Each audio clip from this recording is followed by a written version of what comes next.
Kept you waiting, huh? The Metal Gear franchise is a series that refuses to be simplified. Hideo Kojima created a body of work that predicted AI and social media's role in fatal misinformation. It also has girls who breathe through their skin. It's a 50-50. Kill me.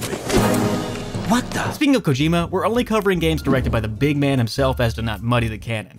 Mr. Kojima? People think the canon story is extremely confusing, and come on, use your head, guys. Let's start with the most well-known characters. Snake, Snake, Snake, and Snake. If you wanted the very core of the game story in a few sentences and nothing more, this is what I'd tell you. This series is about one soldier, the boss, whose death destroyed two men's idea of life so greatly they both ruined the world in a war against each other. This is Big Boss and Major Zero. Them losing the boss's vision gave way to shadowy military states and an AI-controlled war economy, each a corruption of her message. When the planet is rid of both of these things, her true vision is revealed, to let the world be. Shoutouts to those who kept the lights on for this entire 6-month operation. I love you dearly. That guy always keeps you waiting. Find something fun to do while you sit back and watch, and as always, go Team Venture. Roll that intro. I'm Monkey to Snake.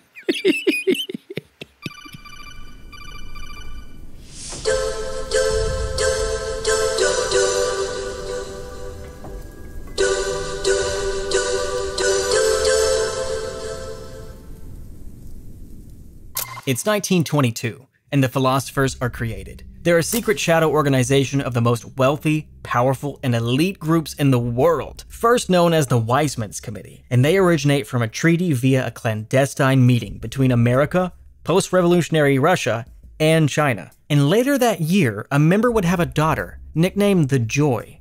And this was due to the pleasure that she saw in battle, and nobody did it like the Joy. I mean, she was a machine. She's not a soldier, she's the soldier. She inherits the forbidden secrets of the group from her father, and he disagreed with the direction that the group was headed. So this makes him a target, and he's swiftly assassinated. You wanna know who else got assassinated by the philosophers? John F. Kennedy. That's how much you shouldn't fuck with these guys. Fast forward to 1941, the advent of World War II. The Joy is invited to the SAS as an advisor, where which she meets David O, later known as Major Zero. Together, they established the 22nd SAS Regiment. And the Joy's achievements at World War II are as follows: dummy raids on Heliopolis, bombing of German air bases in the North African campaign, and numerous snatch missions of important officers. This serves as the basis to her development of CQC, Close Quarters Combat,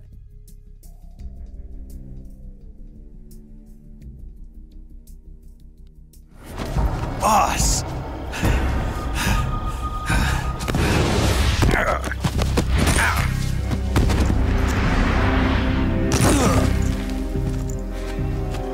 The real-life motto of SAS, "Who Dares Wins," is a direct tribute to her legacy, at least according to Major Zero.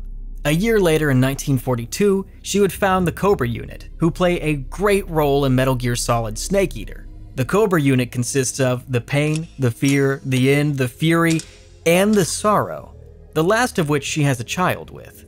The pain is so silly, by the way, because when you get shot by him, you get paralyzed, but then you get the greatest boner of your entire life, and then you just fucking die. And then you blow up. Speaking of dying, the end can die of old age. If you just leave your PlayStation on for like a week, he'll just die of old age. He'll just keel over. Anyways, these bozos looked up to her as both a leader and a mother figure, which eventually leads to her role as the boss, whom of which I'll be referring to her as for the rest of the video. The boss is yet again responsible for a slew of incredible feats in history. This is due to her secret missions as a double agent in Soviet Russia, and even goes into space for the real-life Mercury project, manned by a woman named Dr. Strangelove. People should not be going into space, that it is too dangerous. This is the inciting incident to the truest form of the boss's will, as it's referred to see the world united as one complete whole. This is her wish. Anyways, that doesn't really go well because she crash lands her craft, goes into a coma, and gets in trouble with the philosophers while she's unconscious. So long story short, she has to kill the Sorrow, and the Sorrow was such a prolific psychic that when he died, he literally became a spirit 2 years later. Yeah. If I reach behind your ear, it will not be a nickel I pull out, but your very soul! Fast forward to April 17th, 1961, the Bay of Pigs invasion. This is another real-life event that ties into Snake Eater.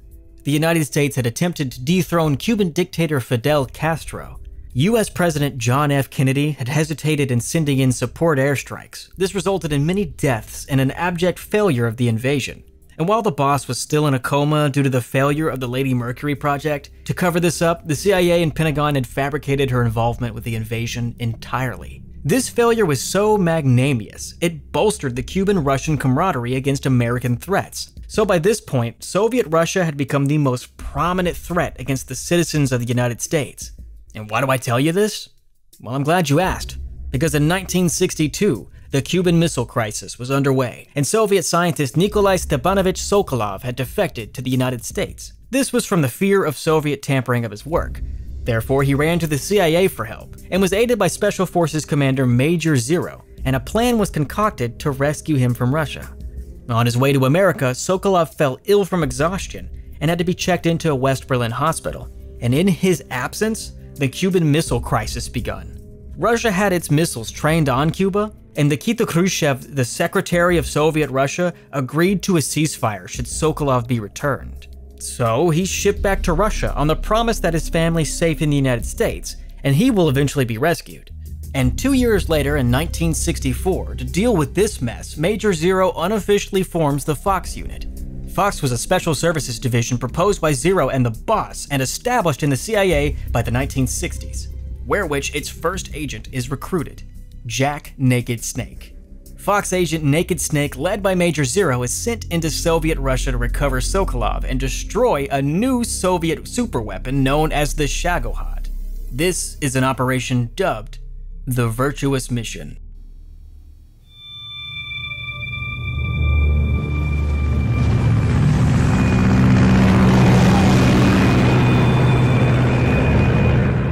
It's August of 1964. And here, Naked Snake performs the world's first halo jump. This sees someone jumping from an aircraft, free-falling at terminal velocity, and activating a parachute as low as 3,000 feet from the ground. It's about as stealthy as a parachute drop got in the 60s. And as he's trekking through the jungles of Soviet Russia, he's stopped by the boss. And before they can have this cute little reunion, she throws him off a fucking bridge, man, what? It turns out the boss has defected to Russia and has given them the nuclear bomb. The bomb is used on a Russian research facility by Yevgeny Borisovich Volgin. And as the bomb goes off, Naked Snake barely makes it out alive, and he swears revenge on the boss. And let me tell you, buddy, the return home to the US is not pleasant. The failure of this mission is of such high magnitude that Snake and Major Zero are straight up facing execution. Naked Snake is told by Major Zero that the US government is willing to revoke charges in any regards to all involvement to the boss's defection, under the condition that he accepts the following mission. Operation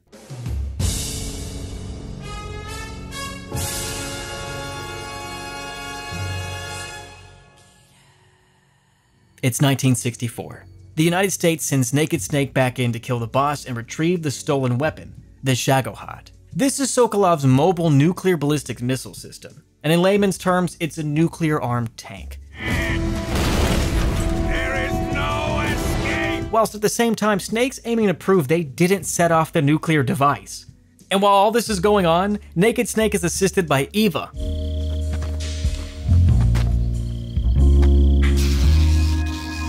What are you doing? And she's not just eye candy, no. She's another product of the philosophers, taken to similar charm schools as the boss to become a sleeper agent. Unknown to Naked Snake, she's also a spy for the Chinese People's Liberation Army, tasked with obtaining the philosopher's legacy. It's also in this same mission that Naked Snake has many encounters with Revolver Ocelot. Remember this guy, please, he's so important. You tend to twist your elbow to absorb the recoil. That's more of a revolver technique. Don't. Why? He's still young. He's the boss's biological son, whom she had on the beaches of Normandy. That's canon. It's why she's got a snake-shaped scar. Look it up if you don't believe me. It's right here. Look, that's canon. He's also a sleeper agent, by the way, if that wasn't enough. Get ready for more descriptions like that. We're just warming up. Anyways, Naked Snake discovers Volgin has obtained the Philosopher's Legacy, a $100 billion savings account left by his parents. Snake kills each and every last member of the boss's Cobra Squad to get to her. He also destroys the Shagohod, and then he faces the boss and honors her with a fight to the death. There's only room for one boss and one snake.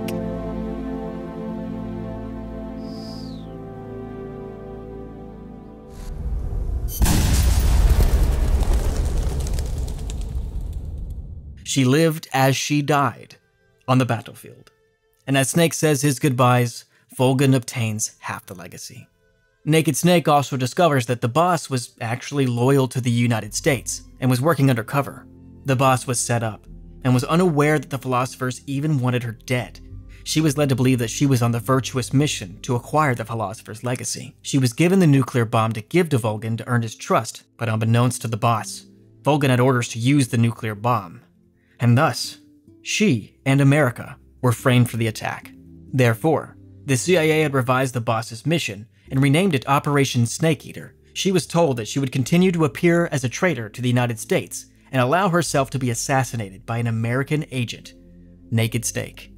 When he returns home, Lyndon B. Johnson of the United States renames Naked Snake Big Boss, a title he'll resent for decades. He spends the rest of his days embittered by the United States' treachery. In his eyes, the world's greatest soldier was framed and killed by an obedient pawn, the man she taught everything she knew. This serves as a climax for Snake. For every single action he takes is now interpretations of the boss's will, a virtuous mission that would quickly escape his grasp and leave him spiraling into darkness. Therefore, Big Boss leaves his unit Fox, shortly followed by Major Zero. And Volgin, while comatose, is transported to a research facility on the outskirts of Moscow. And meanwhile, in the shadows, Zero loses all faith in people after Big Boss walks out on him. Hungry for power, he takes advice from Donald Anderson, aka Sigint. They construct an AI network to rule over the United States after he's gone.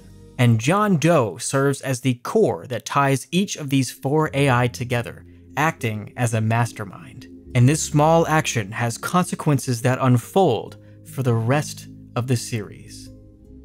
And that, finally, puts a pin in Snake Eater.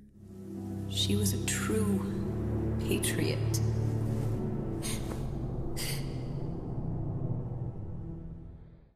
We need to take a quick intermission after Metal Gear Solid 3 to explain the Patriots in the Foxhound just a little bit more. 1970 sees the creation of the Patriots, born by Ocelot's retrieval of the Philosopher's Legacy to Major Zero. The sole purpose is to carry out the boss's will, but Big Boss believes in the end of exploitation of soldiers, and that scares the shit out of Major Zero. The Patriots are comprised of Major Zero, Revolver Ocelot, Sigint, Paramedic, and Eva. A year later would see the creation of Foxhound, founded and established by Big Boss. Notable members include Roy Campbell, Gray Fox, Cos Miller, and later, Solid Snake. A year later, 1972. This would see the Les Enfants Terrible project, based upon the 1929 novel by Jean Cocteau, wherein the US government launched a project to clone Big Boss, sponsored by Major Zero and created by Dr. Clark, Paramedic. This was due to Big Boss's reputation as a perfect soldier. Fearing his departure, Major Zero had him cloned so the iconography of a legendary soldier would remain in the Patriots. There's only one problem. Big Boss is infertile. This is due to his exposure at the radiation of the Bikini Atoll tests, in which he saw firsthand. Therefore, somatic cell clones of his DNA were extracted, and Eva would serve as the surrogate mother for both Liquid and Solid Snake.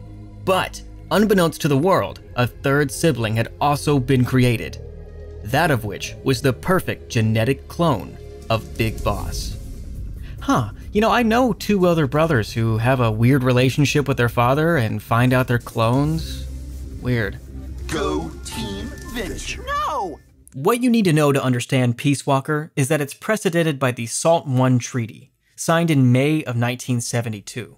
This was a real thing, and it played pretty heavily in the Cold War. It froze the number of ballistic missile launchers at existing levels, and it was to prevent a competition in anti-ballistic missile deployment between the United States and the Soviet Union.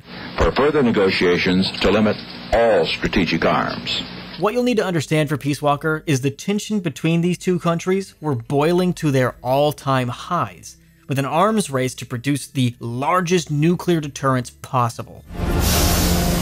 All it was going to take was for one inciting incident to start a nuclear war. These treaties were to soften the blow, for a lack of better term. And whilst these were being signed, Huey Emmerich was hired by CIA Station Chief Hot Coldman, yeah, that's his real name, to build the perfect deterrent. Huey was convinced it would be used solely as one, that it'd never actually go off. And this was for the upcoming Peace Walker project, basing the work upon a bipedal tank theory by Alexander Leonovich Granin. A man of some importance, if I do say so myself. Huey, a paraplegic himself, was inspired by the works, and thus began the first of his AI prototypes. This fully sets the stage for Metal Gear Solid: Peace Walker. The game begins on the coast of Colombia in 1974. Big Boss created a new group, Militaires Sans Frontières, Soldiers Without Borders, which is taking the boss's philosophy of a world without borders very, very literally. An army without borders! His big idea was to create a military power comprised of soldiers who all abandoned their home countries. And they were a pretty small company, but with a massive footprint. Put simply, if you were strong-armed by corrupt military forces, yeah, Big Boss and his men were here to fix that. Let's move. Speaking of Big Boss and his men, Peace Walker sees the introduction of Kazuhira Miller. Kaz was the sub-commander of Militaires Sans Frontières. He was also the child of an American GHQ officer and a Japanese woman, which would explain his extensive police background. By the way... Kazuhira. It's Japanese for peace. Just in case you thought we started using subtext or something. He's also in Colombia with a band of mercenaries acting as a staff sergeant with no prior military experience. So Big Boss wipes his entire crew and more or less strong-arms Kaz into joining MSF. You see, he admired Kaz's spirit, likening it to the samurai of eons past. And since he faced execution through any other means, reluctantly, Kaz became the supporting officer of Militaires Sans Frontières. And while Big Boss and Kaz are doing whatever the fuck they're doing here, they are met with Paz, Ortega Andrade, who is an American double agent working for Cypher. They're asked by Ramon Galvez to save Costa Rica from an army who's taken over the country. In return, they offer a large base in the Atlantic where MSF can call home. Kaz and Snake, after careful consideration, accepted. Sounds pretty good to me. But only after Galvez admits he was sent by the KGB. That army in Costa Rica is building a Metal Gear codenamed Peace Walker. The Peace Walker was a nuclear deterrent and was capable of selecting targets for retaliation without any need of human involvement. How's that possible? Well, it's fitted with the BS Imago, an AI replica of the boss, created by Dr. Strangelove, with its outer body being created by Huey Emmerich, who also joins MSF, I should say. You used me! Big Boss also meets a child soldier by the name of Chico in prison, and instead of ending his life like he wished, Big Boss invites him to MSF to turn his life around. A new man. Now, give that new life to me. And while all that's happening, Hot Coldman attempts to feed Peace Walker false data to get it to fire at MSF. V for victory. Go Team Vic! Coldman is killed by the KGB, but before he dies, he manages to reprogram the Peace Walker to fire on Cuba. Great work, you fucking dickhead. At the same time, sending false data to the United States, making it seem as though they were the target of a Soviet missile strike. And Big Boss tries to convince the US that the missile attack is fake in an attempt to prevent the United States from launching their own strike. And he's actually able to convince them, but somebody pulls a gun on the chairman, making them unable to stop the Americans from attacking. Anyways, Ramon Galvez reveals himself to be Vladimir Zadornov, and he's the man to kill Hot Coldman. He threatens Dr. Strangelove to set Peace Walker's target to Cuba, and it's then that he reveals to Big Boss that MSF was hired to help FSLN so that Coldman would launch Peace Walker. His usefulness had come to an end, and Big Boss was more useful dead than alive. Just like Che Guevara. No, he really says that. He says that actually. Dead at age 39, just like El Che. Anyways, MSF steps in and puts everybody into custody, and now Strangelove's on the team. Okay. You use the pretext of a mission to kill a true hero! It turns out Coldman is still alive somehow, by the way, and he inputs codes. Anyways, it's time to blow up Peace Walker, because there's no other choice, thanks Coldman. My peace is proven right. Good team venture. Big Boss is able to stop the launch, but not the false data being sent. This means that the Pentagon is still on high alert and is soon to retaliate. But the boss's AI has a moment of self-realization and severs the transmission. The boss's AI sacrifices itself to kill the false signal and prevents the world from nuclear war. Everyone takes this as a mark of the boss's goodwill and nature, except for Big Boss. Later, this causes a major schism, shaking his life's meaning to its very core.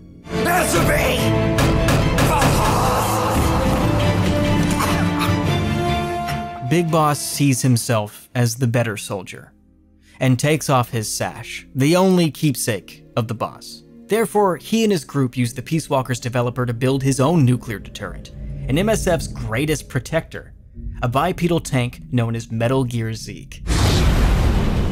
Zadornov is clearly stalling for someone to steal Zeke, so Big Boss just kicks the shit out of him. It turns out the Metal Gear is stolen by Paz, revealing herself to be a secret agent sent by Major Zero, calling herself Pacifica Ocean, in case you thought Hot Coldman was a stupid name. Also, do you want some clothes? It's kinda cold in here. Zero intends on using the Metal Gear to launch nukes at the US and frame Big Boss and his group for the attack. Big Boss was forced to just blow up Zeke, and in result, sends Paz 1,000 leagues under the sea. By the way, Kaz, yeah, he knew all about this shit. He knew everything. He just let it happen. Why? Because he knew if Big Boss came out on the other side, MSF was going to win the pissing contest against any other military body. And yeah, Big Boss fucking hates this, but he also hates having to kill Paz, which he didn't. He lets Kaz off the hook when he realizes they're a step closer to full independence, and it's all thanks to him.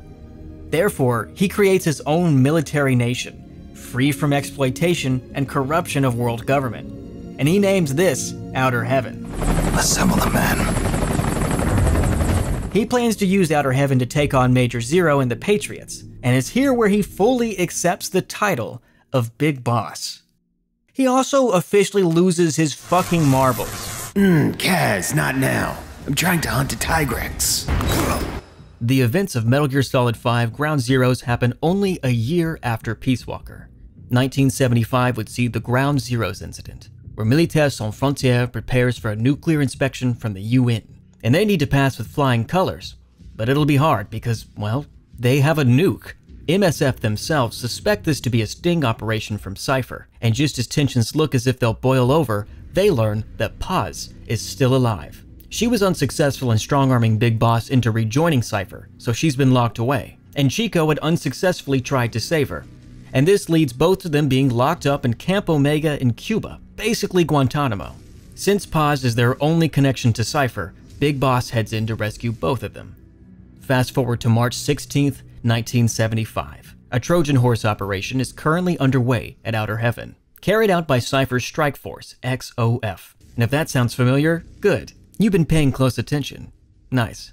This is the counterpart to the CIA's Fox division. And yes, it's an attack on Big Boss. Mother Base, an objective he spent all of Peace Walker building, falls in an evening. As Big Boss rescues both Paz and Chico, they head onto a helicopter to head back to Mother Base. And upon their rescue, it's revealed that Paz has a bomb implanted inside of her. The medic on board has to remove this from her with no anesthetics, and it's awful. It's awful.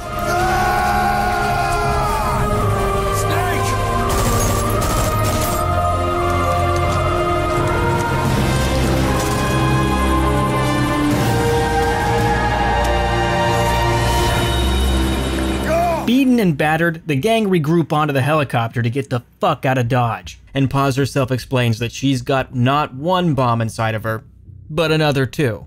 And you'd never guess where this...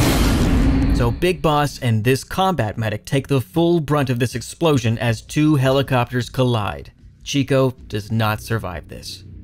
As the legendary soldier Big Boss falls into a coma, thus begins Metal Gear Solid 5, The Phantom Pain. V has come too. Now, before we get into The Phantom Pain, a massive amount of the surrounding lore for MGS V is tucked away in audio tapes. MGS IV was basically a 10-hour movie, and fans weren't really pleased about it. So in return, MGS V is the shortest game cinematically. Some, but not all of what you'll hear are from those tapes. So if you wish to experience these things on your own later, you'll have to listen to them yourselves. With that out of the way, let's begin its timeline. It's 1976. The attack on Zero. This is possible using vocal cord parasites infected with a mutated strain of the real-world Wolbachia virus. It causes all parasites to change into females, which halts reproduction and prevents larvae from killing its host. This is made by a DNA scientist known as Code Talker. The parasites were from a leftover philosopher's project to remove an entire spoken language from Earth, and he discovered it by digging through the remains of the End. Yeah, that guy. XOF leader Skullface makes him use it at the threat of a native genocide, and when it's developed, he plans to use it upon Zero. And when he does, he gets him pretty good. So, Zero decides to set his affairs in order before he's left in a permanently vegetable state. A year later, 1977, Zero comes out of hiding to bid adieu to Big Boss in person. He arrives at the hospital, and he confesses to him while comatose that he had another unit, XOF, which was to aid the Fox unit. Zero divulges that not only Skullface attacked him, but the whole events of Ground Zero are his doing. And to punish him for his misdeeds, Zero sends him to Africa, vowing to never forgive what he did to Jack. He soon parts ways, leaving both Big Boss and the combat medic who saved his life motionless for a near decade. It's now 1984. When waking up, the person in bed is explained most everything that happened that day. Keyword, most of everything. He's a walking atlas of shrapnel and bones from his dead comrades. Jesus. He also sports a fancy new horn that would kill him if it was removed. And speaking of removal, he's got no arm. The doctor explains to him that they're being attacked and they need to get the fuck out of Dodge. And from now on, he's Ahab. And when they get out of there, they can change his appearance. That's actually pretty important, keep this one in mind. Turns out they're getting the shit beat out of them by an unknown assailant, but she gets set on fire and falls out a window. This person, who we'll be referring to as Venom Snake, is guided by a man named Ishmael, who is secretly Big Boss. Big Boss, you know who I am. He learns that the hospital is being attacked by an assailant known as the Man on Fire. Remember back in Snake Eater when I said Volgan's body was taken to a facility? Well, here he is again. Pretty badass, right?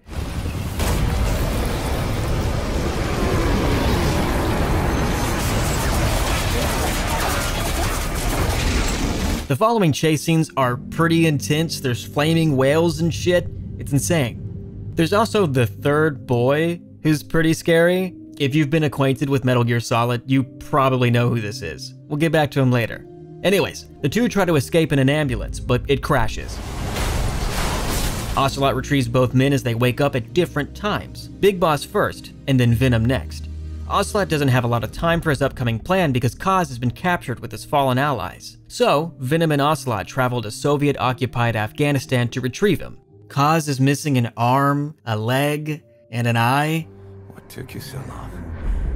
And when they bring him back, he's obviously completely eaten by the idea of revenge. It's where we get this classic. Why are we still here? Just to suffer. Every night, I can feel my leg, and my arm, even my fingers.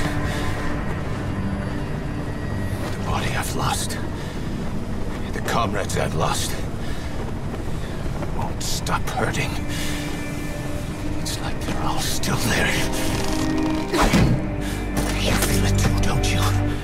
Then, Ocelot sneaks out to give Big Boss an entirely new identity, a sweet bike, and tells him also to get the fuck out of Dodge. While this plan starts to kick into action, Venom gets right down to creating the Diamond Dogs. We're not junkyard hounds. We're Diamond Dogs. Which brings us to the Phantom Pain incident. We gotta clear the air before we get in here. After this mission, Phantom Pain can be experienced non-linearly, meaning you're able to play story missions out of order, but we're gonna keep this as a summary of its most accurate continuity, assuming you play each mission chronologically. With that out of the way, let's get back in there. When Venom first sets foot on the new Mother base, it's with Kaz in tow, and this serves as our hub world for a lack of a better term, and it's where you can go to abuse your soldiers to raise morale. The first mission in this game is to retrieve the Honeybee, a portable surface-to-air missile, where which Venom encounters the third child and is grabbed by a transformer. This is his first meeting with Skullface, who drops him off and leaves him to dead with the skulls. It's the Mist unit. The skulls. And they're fucking scary. As Venom is returning home, the Diamond Dogs get a call from somebody who wants to defect. It's Huey fucking Emmerich. Snake? Hey, what gives? And he was clearly working for Cypher. So Venom, on his way to beat his ass, is shot like 1,000 times by Quiet, who is a super soldier who is mute, can disappear, and is slippery as hell. She also breathes through her skin because Kojima wanted a half-naked woman in his game. After which, Quiet joins the team, and everybody bickers for like a solid hour. Fire!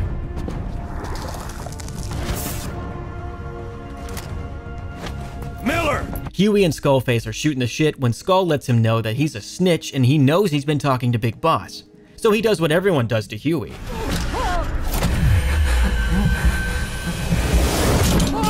This is Skullface's project, and his project alone. Huey is merely a tool to aid in its development.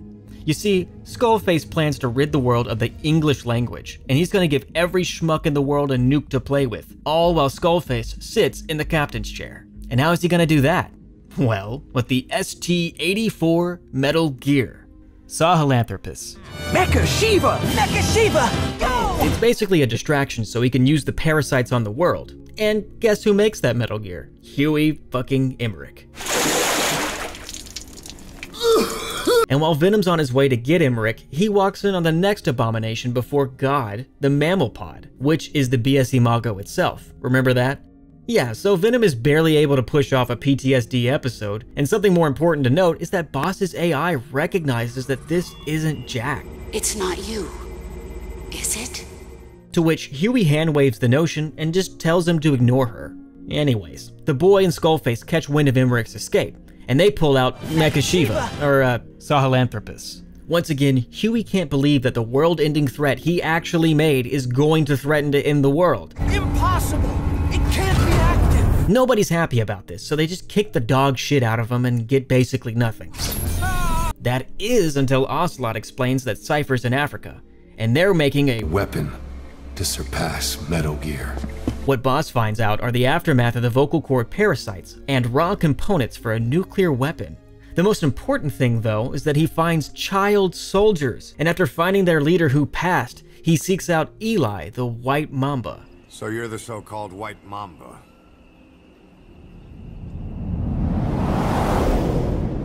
He's a little shit and he gets kicked around all the time.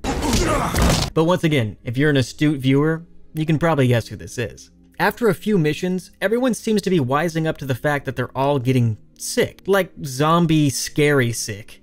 The only connection is that these guys seem to speak the same language. See where I'm going with this?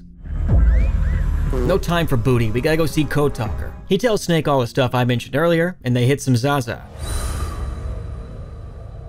On their way home, they get attacked by the skulls, and it's really not looking pretty. But eventually, they make it out, and soon Venom is on a begrudgingly 16-hour car ride with Skullface, who divulges that he's been around since Snake Eater, and he knows what the boss wants for sure this time. He's the only one who knows. Get in line, pal. At the end of that cute little chat, Skullface was supposed to sick the boy and Volgan on him. But he seems to like Eli's hatred so much more than he likes Volgan, so Volgan gets crunched. Wait! Anyway, the two take Sahelanthropus and chase Venom out while they gravely injure Skullface. And Venom just throws hands with a Gundam and wins. And Snake kicks the actual shit out of Skullface. and Huey takes the killing blow because he's a loser. I did it! And while Venom is throwing out the vaccines, the boy makes off with one and hands it to Eli. Turns out, Eli's been planning an uprising for a long time, and he takes Philanthropus out for a joyride. Goodbye, Father. I don't need you anymore. And takes a bunch of child soldiers with him. While that's happening, Huey's busy making more threats against Mother Nature. He's so fishy that Venom interrogates him with the mammal pod, to which he finds out Dr. Strangelove's body is in it, with a C-section scar, clearly notating she had a child, that of which is Hal Emmerich, Otacon. I thought you might be hungry. Huey killed and dumped her in there, and there's record of her last moments as well, and really, Huey's caught dead to rights. Also, there's another outbreak, and it's the worst one yet. Total zombie shit. I win. I'm no snail. Birds that pick at these bodies would spread the virus to the world, so Boss has gotta go Rambo on his own men, some of which are still sentient and they know what's gotta happen. So they accept their fate, all while humming the tune to the Peace Walker theme.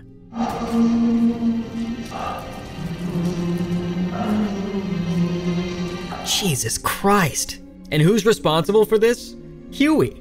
Huey's responsible for this. What isn't he responsible for? Fuck this guy. How are you worse than the child soldier guy? Let's get this over with.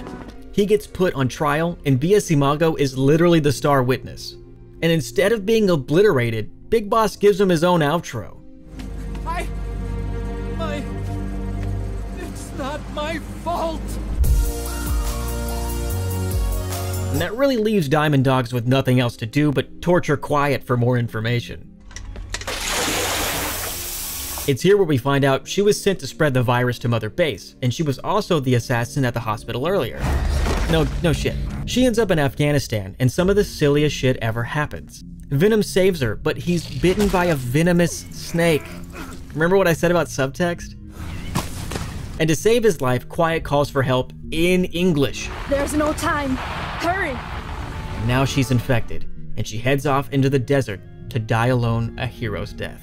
And by the finale, you learn that you've been playing the character you created at the beginning. This character is slowly being groomed into the Phantom of Big Boss, who, mind you, was the battle medic who removed the bombs from Paz's abdomen. That's Venom Snake. The identity you created in the game was adopted by Big Boss when approached by Ocelot. That's why the game prompts you to put in your name specifically. Kojima knows the player is Big Boss. Venom is us, a perfect vessel for his legacy. From here on out, you're Big Boss. Slowly but surely, Venom understands his role, who he was, and what he's here to do. And when it all starts cascading into place, you get this badass cutscene.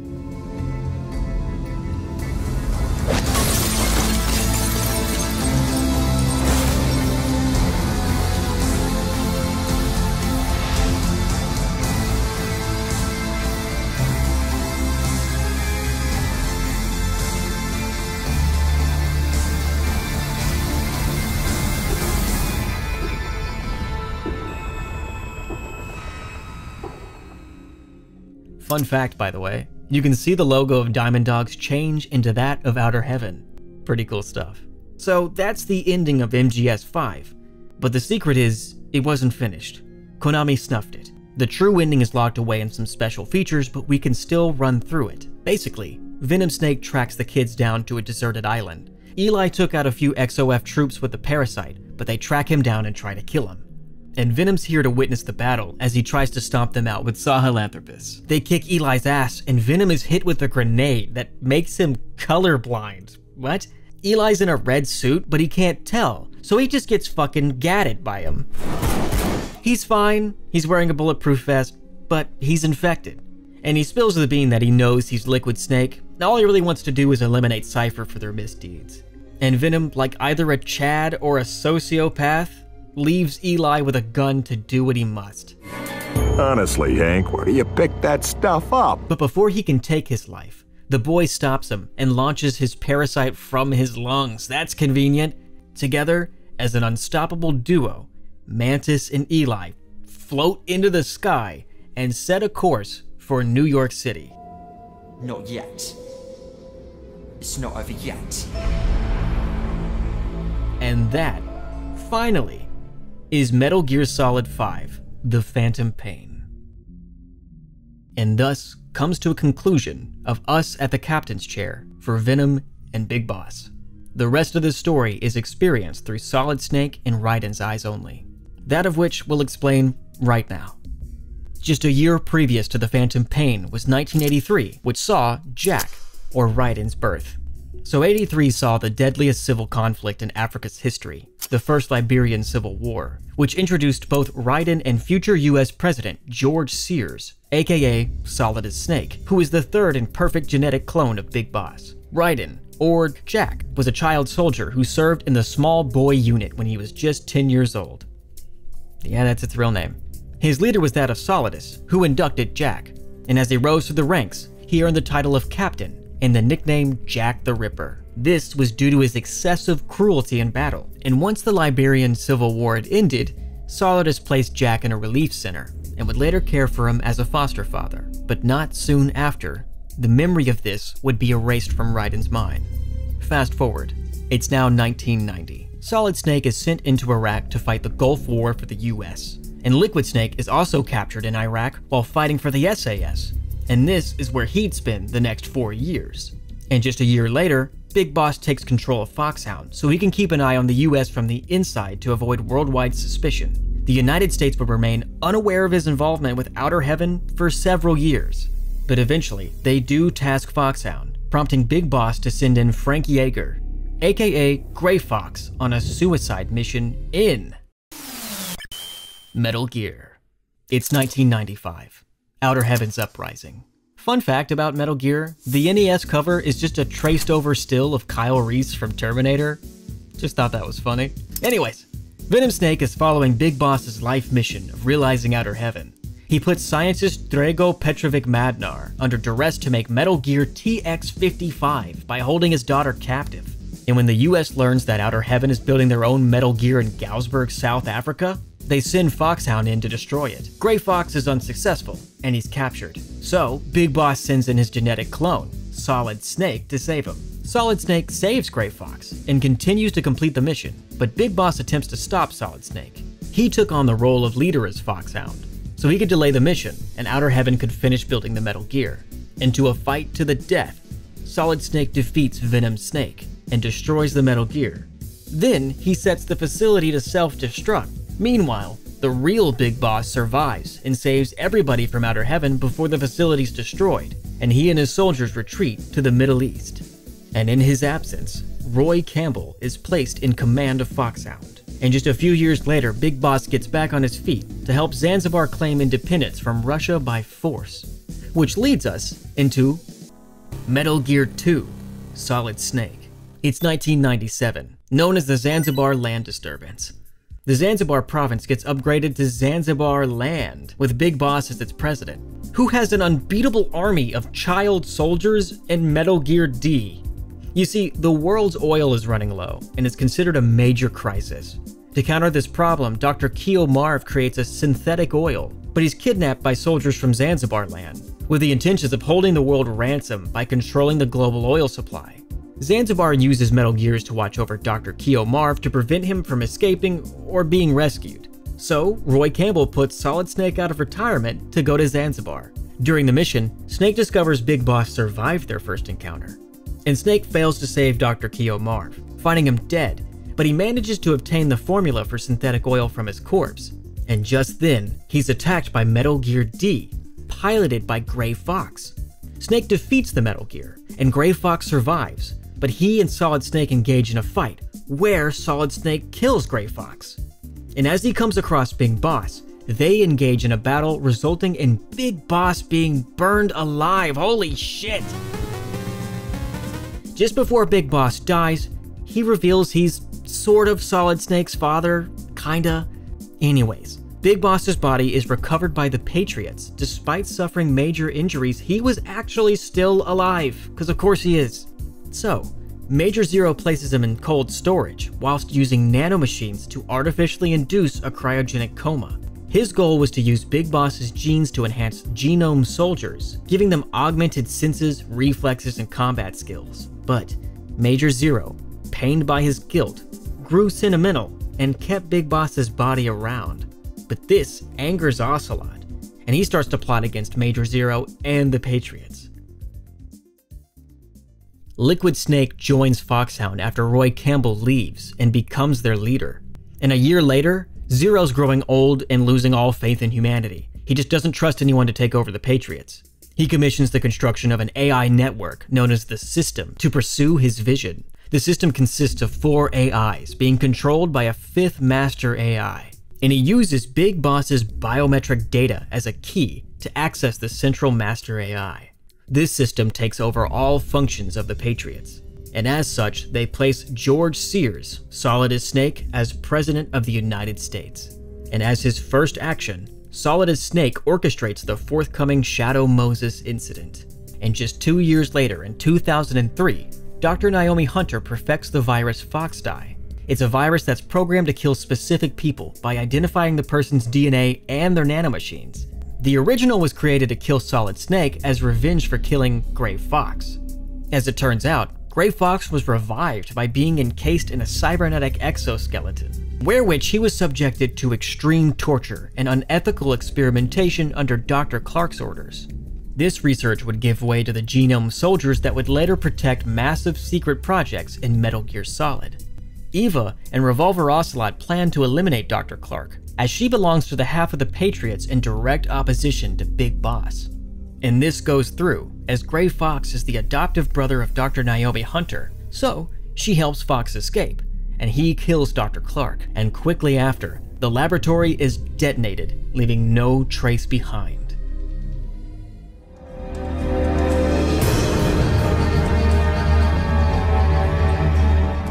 It's February 28th, 2005. A nuclear terrorist attack is scheduled on the date of the signing of START 3, the Strategic Arms and Reduction Treaty. Defected Foxhound members lead an armed uprising on a remote island in Alaska's Fox Archipelago, some of which you might remember. These members are Liquid Snake, the White Mamba, and most importantly, the leader of Foxhound, Revolver Ocelot, an active member of the Patriots, the Master of Interrogation and Ricochet Genius as he's known, Decoy Octopus, an impersonation specialist whom disguised himself as Donald Anderson, the DARPA chief. He would use this facade to trick Solid Snake into arming a Metal Gear within the facility. Vulcan Raven, an Inuit shaman who is a champion at muck-tuck eating and ear-pulling contests in native Alaska. He also shares a codename with his huge fucking Gatling gun, Jesus. Sniper Wolf, a Kurdish-Iraqi refugee who was raised by Big Boss, or Saladin as she calls him. She spent time in Nepal training to become one of the deadliest marksmen in the world. She also has a bunch of wolves, which is pretty cool. Yeah. Psycho Mantis. The third boy returns. A psychic mastermind and a master of deception. He specializes in mind control and human puppetry, for the lack of a better term, creepy stuff. Next Generation Special Forces, aka the Genome Army, a Black Ops unit specializing in counterterrorism. They were genetically enhanced soldiers injected with an antifreeze glycopeptide, making them unable to freeze to death, and Solid Snake would later be given the same injection to survive this mission. Also, another notable member of this unit is Johnny Sasaki. He's a soldier who participates in this revolt, but he misses out on the sick nanomachines because he's got IBS and he was taking a dump at the time. He also hates needles, so he was never getting that. But he's actually really important. You're gonna see him again in MGS 4 and a little bit in 2. You're afraid of shots. Why'd you join my team? Anyways, this island houses a nuclear disposal facility, codenamed Shadow Moses. Fun fact, by the way, the opening song you're hearing, this is a Metal Gear Solid fan favorite. The best is yet to come. And it's sung exclusively in Irish Gaelic. And nobody knows why, but man is it good. As Snake sets foot in Shadow Moses, he discovers Foxhound has acquired the nuclear-capable Metal Gear Rex, and is threatening to the US government with a nuclear strike if they don't receive the remains of Big Boss within 24 hours. You see, his unit is genetically advanced super soldiers, and they need the DNA to correct their genetic mutations. And if he gets his way, Shadow Moses is going to become the new Outer Heaven. In response, Roy Campbell sends in Solid Snake, with a mission to locate hostages DARPA chief and the arms tech president. And these two can confirm if Liquid has the ability to launch these nukes. Snake finds the arms tech president, and during their conversation, the president suffers a sudden cardiac arrest. And he falls ill and dies. And soon after, Snake is also confronted by Ocelot, whom challenges Snake to a gunfight. As Ocelot is about to shoot Solid Snake, his hand gets chopped off by a cyborg ninja. That ninja is Gray Fox. What's happening? During this mission, Snake rescues Meryl and Otacon, the creator of Metal Gear Rex. What's with these guys? It's like one of my Japanese animes. When Snake meets Otacon for the first time, he's hiding in a locker, and when they finally discover him, he makes pee-pee. Oh, so you're here to rescue me? Sorry, but no. Speaking of pee-pee, if you're a particularly skilled pervert, you can see Meryl in her underwear if you chase her into the bathroom quick enough. Look, I'm just telling you that because my comment section's gonna be filled with that if I don't say it. I'm sorry. Yeah, you've got a great butt. And upon saving Otacon, Solid Snake learns that Liquid has the Metal Gear. Also, Meryl starts acting all weird and says some real strange shit. Hurry, make love to me. Snake, I want you. Turns out she's being controlled by Psycho Mantis. Oh shit. Snake's not gonna let him get away with this, so they duke it out. The Psycho Mantis fight is really famous because he can read your PlayStation's memory card. A lot of other fun stuff too. You have not said often. You are somewhat reckless. But as expected, nobody's a match for Solid Snake. So Solid Snake delves deeper into Shadow Moses, where he eventually encounters Sniper Wolf, and after a sniper battle to challenge Quiet's, she eventually falls.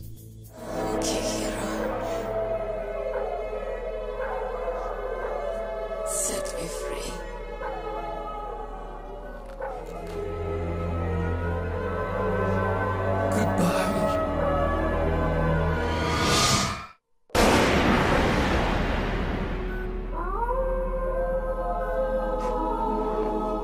Man, poor Otacon.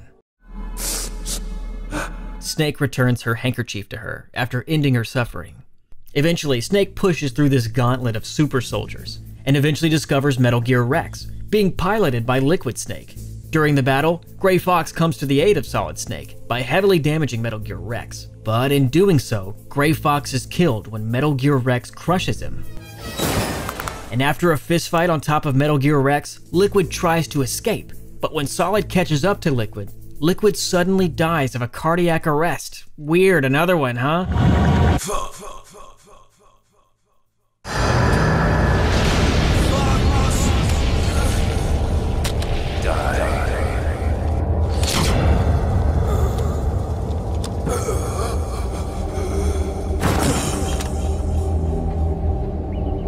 It's at this point that Solid Snake discovers he's infected with the Fox Die virus. And with Liquid Snake meeting his untimely end, the world is saved once again. Come on. Let's enjoy life.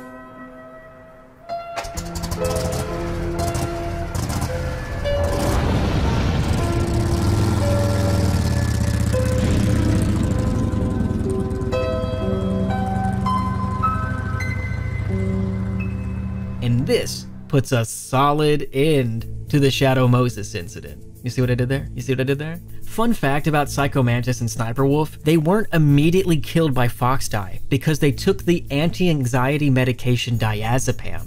Yeah, that's really canon. That's real. The reason being is that the muscle relaxing capabilities of the drug could help one steady their aim. Hell, even Snake eventually uses it. Anyways, not knowing that Gray Fox at this time was actually still alive, Dr. Naomi Hunter had earlier injected Solid Snake with that virus, and now cursed with the burden of living with a lifelong affliction, Solid Snake is told he may only have years to live. Oh, I almost forgot to mention, Kaz died on the toilet in Alaska because Liquid killed him.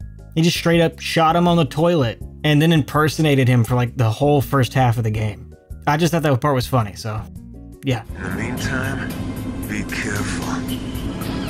Shortly after the Shadow Moses incident, a book is published revealing everything, including Solidus' involvement. Thus, he's forced to step down as president and goes into hiding with Ocelot. You're the spitting image of Big Boss. While preparing for their next plan, Ocelot grafts Liquid Snake's hand onto himself, replacing his little nub. This results in Liquid Snake's conscience trying to take over Ocelot's body, which will probably soon win. And all the while this occurs, Solid Snake decides to spend the rest of his days righting the wrongs against the world in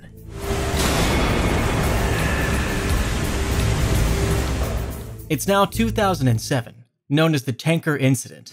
Kept you waiting, huh? Solid Snake and Otacon form Philanthropy, a dynamic duo squad, and together they discover that a tanker is transporting a Metal Gear Ray, leaked by Emma Emmerich, Otacon's half-sister. A stepsister. So Snake boards the ship in an attempt to destroy it.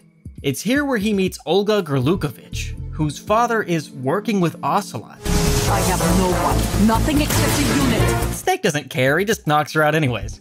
You see, the tanker is hijacked by Ocelot, who's now fully possessed by Liquid Snake. It's been a while, brother. And he steals the Metal Gear Ray. Therefore, Solid Snake is framed and accused for stealing it, and having his name tied to the theft of one of the deadliest weapons in history is gonna make him public enemy number one. So, he goes into hiding. A year later, 2008, the liquidation of Dead Cell. This was a smear campaign against the SEAL team unit Dead Cell. It was a small government organization who specialized in surprise ambushes of embassies, consuls, and military installations. It was a rather aggressive form of anti-terrorism training for both SEAL and Marine Corps. The entire team is comprised of superhumans, and they're fucking nuts. In order, they are Solid as Snake, the founder and 43rd President of the United States. He's also the perfect genetic clone of Big Boss. There he is. Colonel Jackson, the original commander of Dead Cell when it was an anti-terrorist organization. Also, the husband to Fortune, the current leading member. She gets the name Fortune because bullets just don't seem to hit her and explosions don't go off around her. A dud! Lucky lady. This scary water-walking vampire son of a bitch who could challenge anyone in a knife fight and win.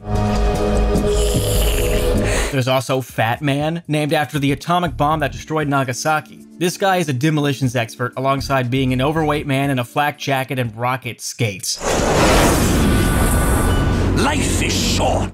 Old Boy, a former mentor of Big Boss who died 6 months prior to the incidents involving Dead Cell. He was a legendary soldier of vast reputation, serving in Dead Cell at 100 years old.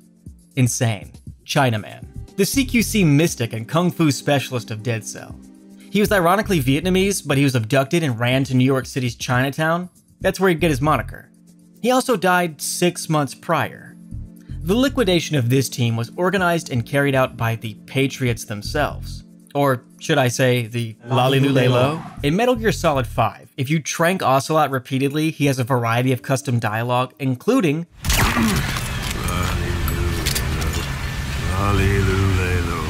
This is a code name that anybody injected with the Patriot nanomachines has to refer to them as.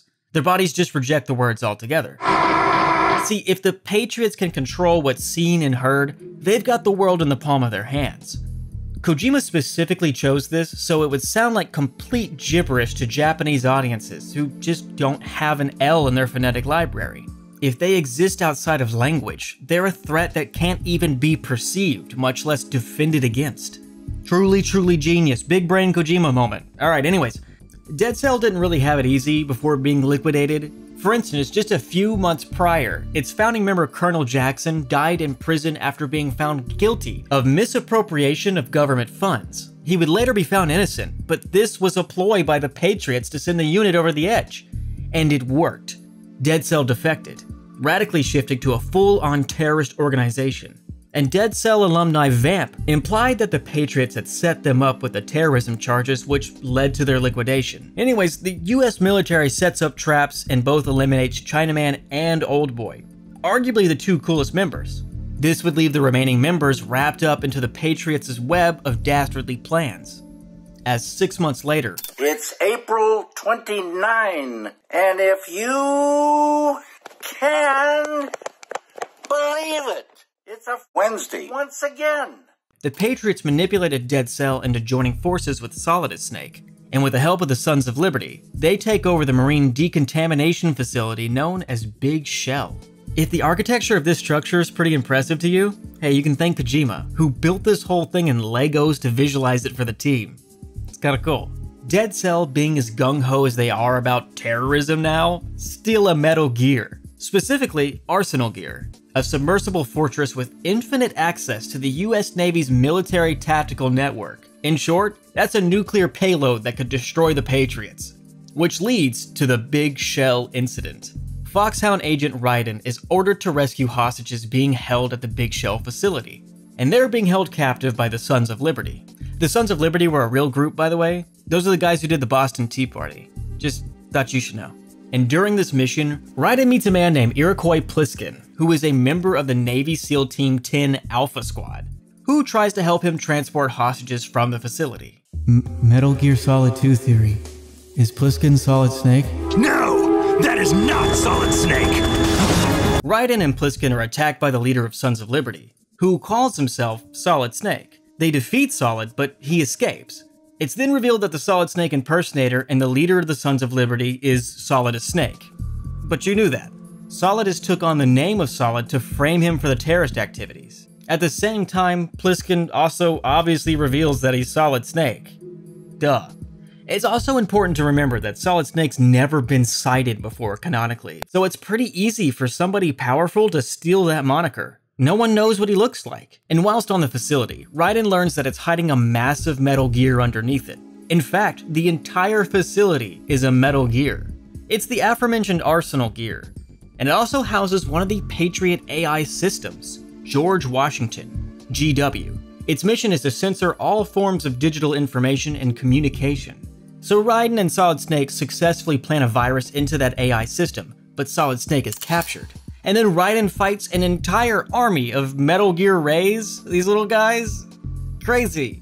Ocelot also reveals that the entire Big Shell mission was a carefully coordinated attempt to reenact the events of Shadow Moses, orchestrated by the Patriot AI for the purpose of creating a perfect soldier, Raiden, on par with Solid Snake. Okay, the entire time Raiden thought he was taking orders from Roy Campbell, when he was actually talking to the Patriots' AI reconstruction of him. You've done nothing but abuse your freedom. You don't deserve to be free. It reveals the true purpose of the simulation, which was to see how well they could simulate and control human behavior. The AI then orders Raiden to kill Solidus, at the threat that all of his loved ones will die if he doesn't. And when Raiden eventually confronts Solidus, Solidus reveals Raiden's past to him. The two engage in a sword fight to the death. Brace yourself.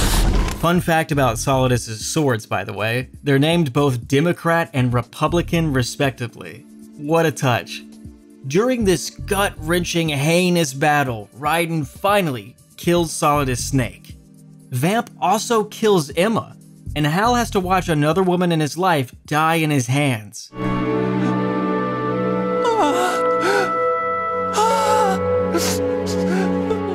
Poor Otacon, man.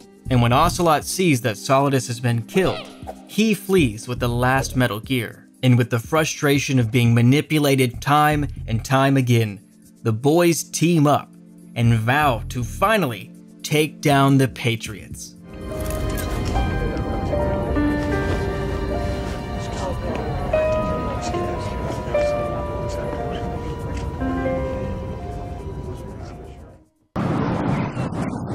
It's now 2 years later, 2011. It's a raid at Area 51. This came out before, okay? Kojima just predicted another thing. It's an MGS V database that we actually learn about this. It's an infiltration raid conducted by Big Mama, who is Eva, and her Paradise Lost army, which is helmed by Raiden. This is to rescue Sonny Gerlukovich, the daughter of Olga. You see, Jack and Rose are just trying their best to live a quiet life. But this just isn't going to work, as Solidus has unlocked all of Jack's memories. So you remember? I thought your memory had been manipulated by them. And this riddles his brain with PTSD, and practically ruins his life. Jack slowly stopped coming home. And when he did, he'd be dead drunk. sometimes covered in cuts and bruises. It turns him into a monster, ruining his whole home life, to the point of Rose lying about the birth of their newborn child. Secretly, she hands that over to Roy Campbell, but she informs Jack she had a miscarriage. Though he finds out about this and he leaves her, to which she stages a marriage with Roy to secure benefits and the security of their child. And everybody hates this. He's not my father.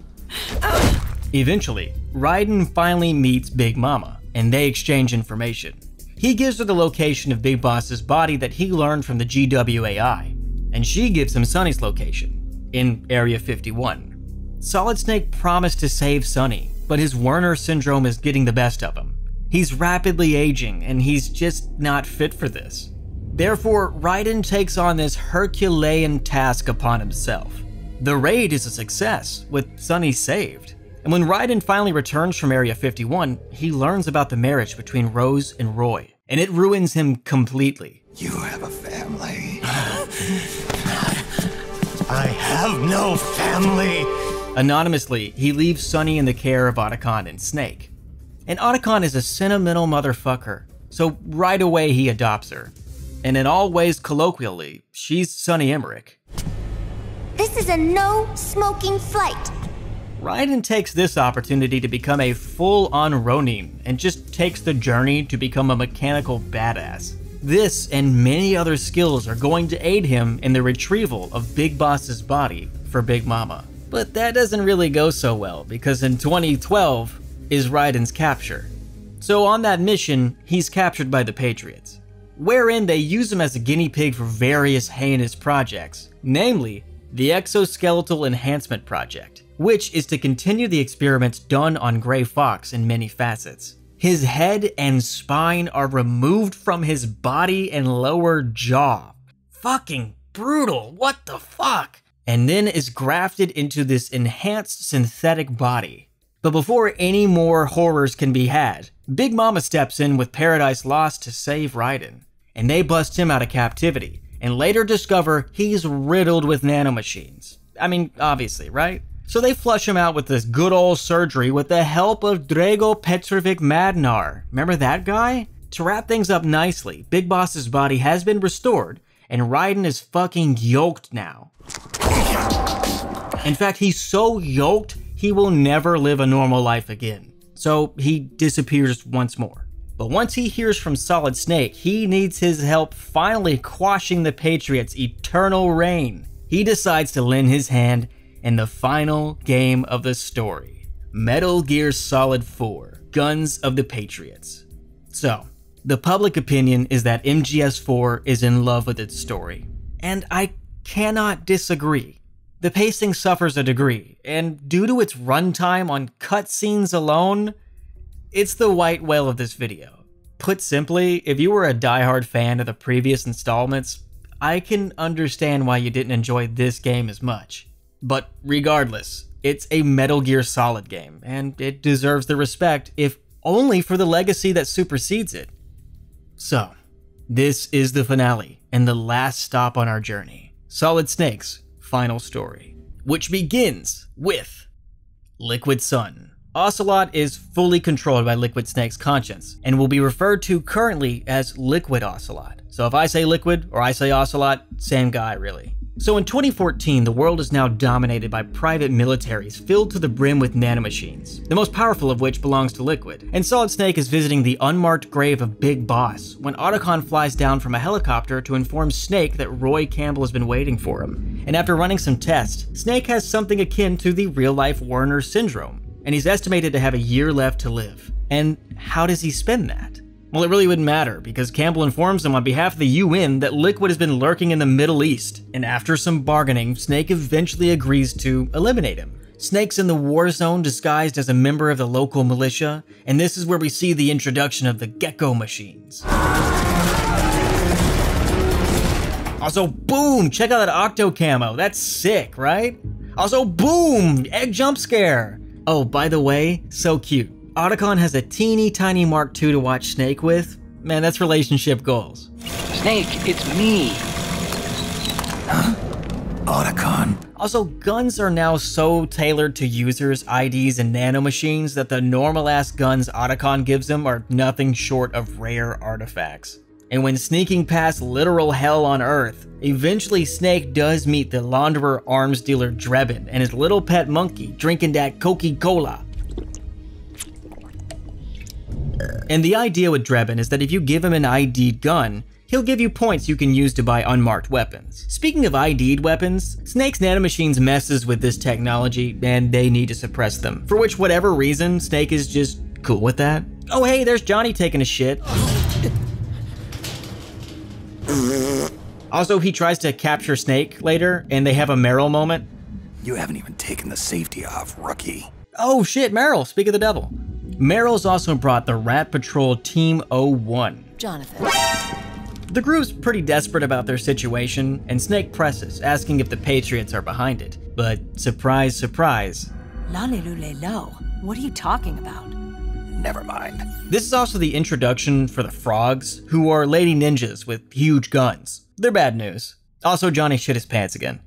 On a scale to 10, Liquid cranks these nanomachines up to like 11, and this makes everybody start convulsing, including Snake. So, Snake fails his first attempt to assassinate Liquid Ocelot, but discovers Dr. Naomi Hunter is also being held captive. Ocelot tells him to fulfill his destiny, and Diarrhea Pants Johnny carries him off. Also, here's your second egg jump scare. Oh, it's Sunny! Okay, cute, cute. Of course, okay. The eggs, they're done. Thank you, Sonny. While back at home base, Dr. Naomi Hunter sends Otacon and Snake a message. She explains her situation and what she's been forced to do. Liquid needs to seize control of DOP, but this requires a mastery of the third generation of nanomachine tech. Hunter was the progenitor of the first strand, and this incorporated the Foxdie virus. Also, Liquid found a loophole that will allow him to launch an insurrection, and Roy explains to the extent of Liquid's power to the military and Hunter's location. So, onward Snake goes to South America, in Solid Sun. Snake asks about the Patriots and their involvement, to which Campbell divulges that Arsenal Gear was hiding nothing but false data, and Solidus was right about their world domination in the wake of digital censorship. So Snake does his thing, sneaking around, and hey look, there's Vamp! Eventually, Snake does rescue Dr. Naomi Hunter. Then he's told the Foxdie virus in his body is mutating. She then explains Liquid Ocelot wants Big Boss's frozen body to retrieve his biometric data and use it to access the Master Patriot AI. This would give him control over every nanomachine in the world. And that's probably gonna happen if Snake doesn't get rid of his Foxdie virus, which is becoming uncontrollable and is gonna kill everybody around him. It's also where he finds out Drebin gave him a new Foxdie virus. Thanks, asshole. But not actually, I guess. So during a battle with a bunch of mechs, a cyborg ninja assists Solid Snake and helps him escape. And that ninja is Raiden. Snake, it's my turn to protect you. Oh, Vamp, what are you doing? Ocelot succeeds in acquiring Big Boss, gaining control of all the nanomachines in the world. Therefore, he shuts down every single army in the world, apart from his own. And he plans on using Metal Gear Rex to destroy the Patriots. So he heads back to Shadow Moses to acquire it. Ocelot obtains Metal Gear Rex and prepares to launch this nuclear strike on the Patriots' central core. Also, Dr. Hunter and Otacon get laid? That's cool. And in Third Son, Solid Snake heads to Europe to find Big Mama's Paradise Lost army. See, Snake's blacklisted from the country, so he uses the Octo camo to look, well, his biological age. But he does get busted, and Meryl bails him out. And later, Snake trails a member to Big Mama's hideout, and they're clearly huge fans of him. Big Mama reveals to Snake that she's his biological mother. She was Eva in Snake Eater, and was being rescued by Big Boss after she goofed up by finding the fake philosopher's legacy. She also shows Snake the body of Big Boss, which looks gnarly. He's also not dead and not brain dead either, like everyone said. He's actually just sleeping, and the only thing that are keeping him asleep are these nanomachines. What about Raiden? Hey, you're not fooling anybody. So Eva gets hurt, and Snake goes to beat up the Raging Raven. Whew, okay, now that that's over, it's time to go get Eva and see how Big Boss is doing. Oh! Hey, Liquid. So it turns out Naomi sold Snake out, which sucks. He lets Snake know that GW is fully functioning and plans to rid JD, the core, with a nuclear strike. That's basically gonna let him take over the world. Damn it. And shit really goes down here, but what you need to know is that Big Boss's body is just gone. And Johnny's trying to put on the Riz. Call me Johnny. And also, unfortunately, Eva dies. So the boys regroup and start thinking of a battle plan. Basically, Liquid needs Metal Gear Rex to blow up JD, right?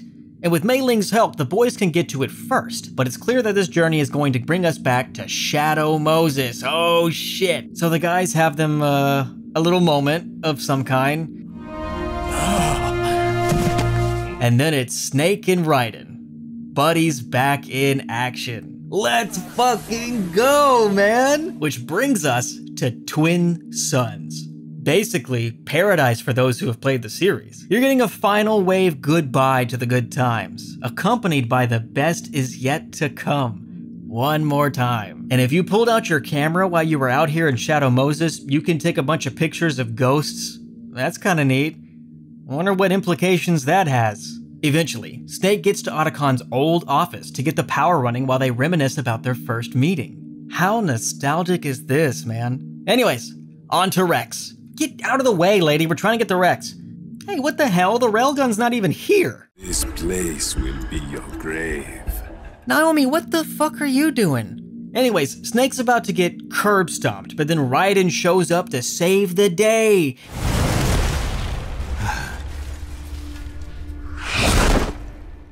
And once everybody's alright, Naomi reveals that she's had cancer for a while now, and the nanomachines were the only thing really keeping her alive. And once more, Otacon's gotta lose another lover right before his own eyes. It always ends this way. Otacon! Come on! Pull yourself together! Hey, look, Otacon, I'm sorry, man, but we got a sick-ass mech battle to get to. Oh, there it is. Snake kicks Liquid's ass, and they both crumple to the ground. Liquid feigns his death from Fox Die, cute little reference, Think again! and then gives us one of the best scenes I've ever seen in a fucking video game. And then he goes to get away. What the fuck is that? You gotta be fucking kidding me, man. What the fuck? Raiden also stops Snake from becoming a pancake, and he hears his wife as he's literally dying. Hey, Liquid, where are you going, dude? Hey, guys, fire the missiles on this guy. Yeah, shit. In a mission debriefing, Mei Ling explains how JD is in space, and that's what he's gonna nuke. Eventually, she found some. She also then explains that GW is in a microwave hall. You heard me right. A microwave hall. Yeah, get ready for that shit. Which brings us to Old Sun, where the entire gang hops on to the USS Missouri to go kick some ass. Colonel Campbell also has a heart-to-heart with Meryl, and it's a real tearjerker. You are my pride and joy. And right after is a badass naval ship battle. Meryl! Oh, god damn it, Johnny. Also, shit, Meryl's controlled again. Meryl, don't! Johnny! Oh shit, Johnny? Meryl! Get out of the way, lady. Wait, Psycho Mantis? There's no memory card. This is the PS3. Take your sensitive ass back to PS1, bitch. Anyways, after that battle, Meryl bravely sends Snake off to the microwave hall to have the most agonizing scene ever, basically. While that's happening, Johnny saves Meryl's skin and successfully puts on the Riz this time. Marry me. Look at you, Meryl. God damn. And while they're making out and having a great time, Snake is hating his fucking life. Raiden once again saves the day with the coldest fucking intro. Look at this shit. I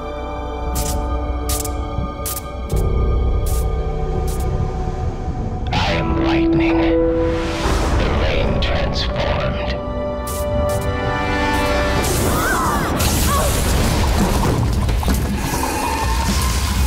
The two have a moment, and Snake bravely sacrifices himself to go into the hallway. In his eyes, Raiden's got his entire life in front of him.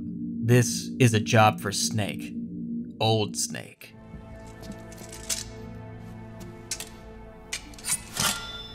And as Snake plummets deep into hell, we just get some of the most heart-wrenching shit. Words don't do it justice. Let me just show you a bit. Don't give up on me, Snake!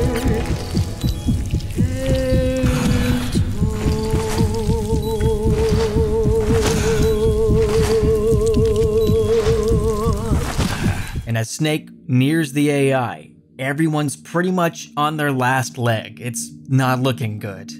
Until Otacon calls the shot. We did it! It worked. As everything's shutting down, Naomi appears on the screen one last time. Turns out Sunny and Naomi together made a virus known as Fox Alive. Be nice, it was Sunny's name, okay? The virus destroys the Patriot system, which in turn destroys all AIs and nanomachines in the world. She also takes this moment to thank Otacon for the time that they spent together. But I never got the chance.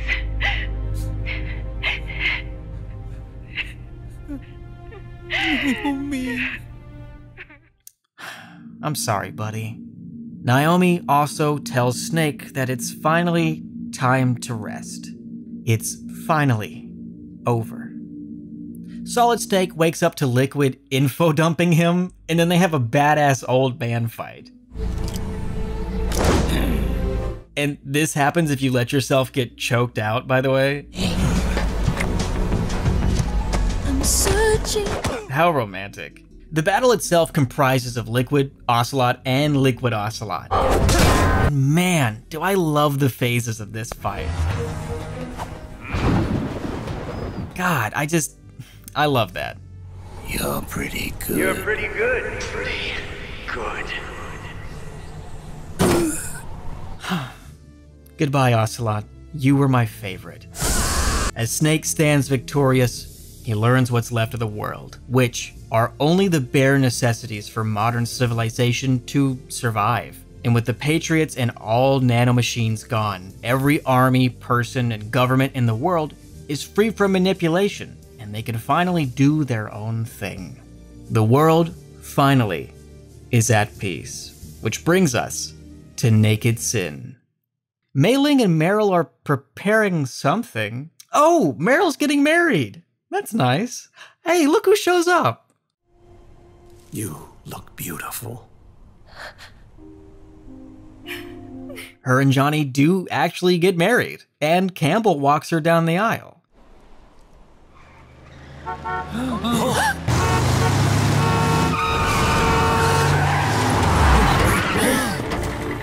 Just in time. And Drebin's here, what a Chad. Hey, remember the Rat Patrol, by the way? Voila.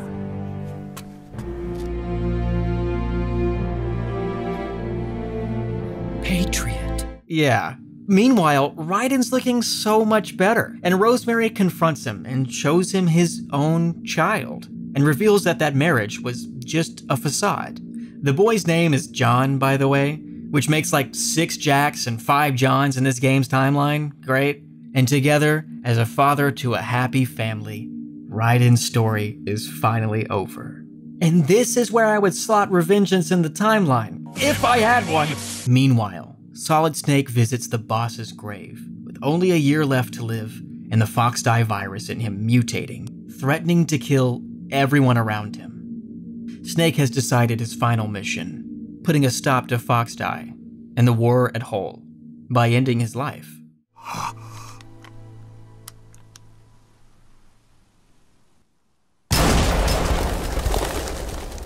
And the credits roll. Hey, wait a second. Before he can pull the trigger, a man approaches Solid Snake. And that man is none other than Big Boss, who disarms Solid and gives him a big ol' hug.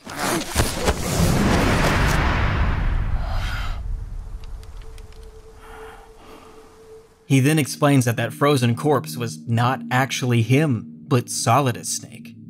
And as he does this, he also explains that Ocelot was able to hypnotize himself to believe that he was Liquid so he could go undercover under the AI. As he mentioned, both he and Zero's plans for the world reveal that the man in the wheelchair is none other than Zero. It turns out that Major Zero allowed those AI to take control, which led to a world dependent on the war economy.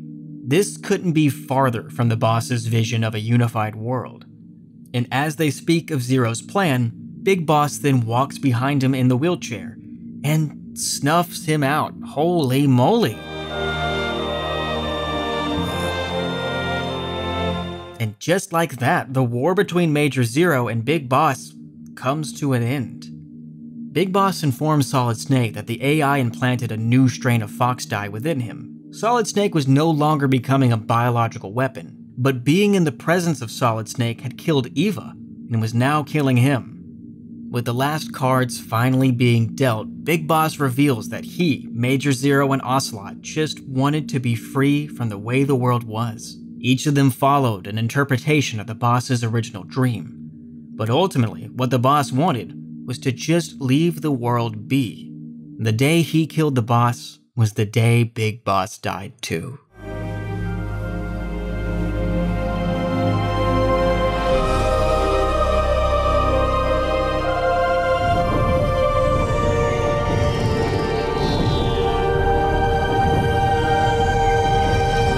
And with that, Big Boss and Solid Snake finally reconcile. He tells Solid that he may not have been a son to him, but as a soldier and a man, he has his undying respect. And in his last breath, he tells Snake he should live. He doesn't need to take his life to save the world. And there's no real known timeline for the fox dye virus. As said before, the world needs only one Snake. So, Solid lights up one last cigar for Big Boss, and he dies in his arms. This is good. Isn't it?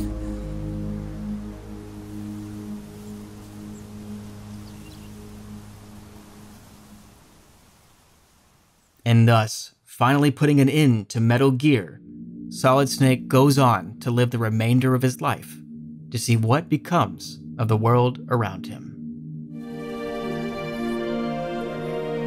Snake. Thank you. But I'll remember everything you were and stick with you to the end. Otacon. Besides, you wouldn't let me suffer Sonny's eggs alone, would you? Come quick! They're ready! They look yummy! Sort of like the sun.